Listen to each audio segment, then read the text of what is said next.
finally an actually scary horror movie this year. It's 31 Days of Horror and it's day 18 and we are watching the movie Smile 2. The story picks up right after the first one in a very intense opener. We are then introduced to our main character, Sky, who is a pop star. Which, by the way, some of her songs honestly are kind of bangers. She witnesses the deaths of someone who's been seeing some things, and now the smile demon has been passed on to her. Don't go into this movie with expectations of how the first movie was, because this movie is going to be completely different, at least story-wise. With the first one, we had the doctor trying to figure out how to stop this for most of the movie and diving deeper into the murders. But this time around, our lead is just way too busy trying to get ready for a concert, but she also has a lot of baggage from her past. I like how she has a lot of depth to her character, and the story is honestly really intriguing. Seeing her not only trying to navigate being famous, but also deal with the stress that she's going through. They also touch on the topic of addiction in this, which I think is super important. And I already know some people are going to complain about how much Voss water bottles were in this, but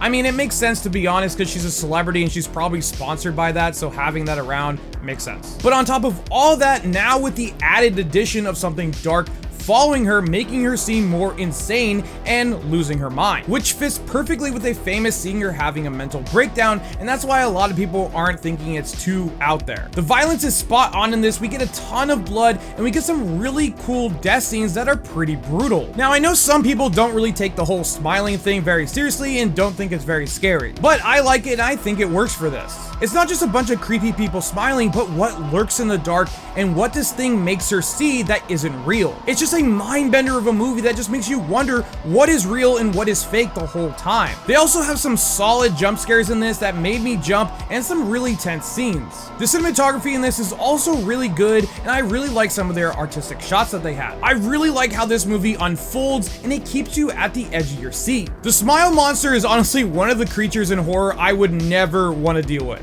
I can't wait to see what else they bring to this franchise. On a scare meter, this gets a 6 out of 10. On a blood meter, this gets a 7 out of 10. And that's why I give Smile 2 an 8.5 out of 10. If you guys like this review, hit that like button. If you guys want to see more, hit that follow button. And as always, thanks for watching.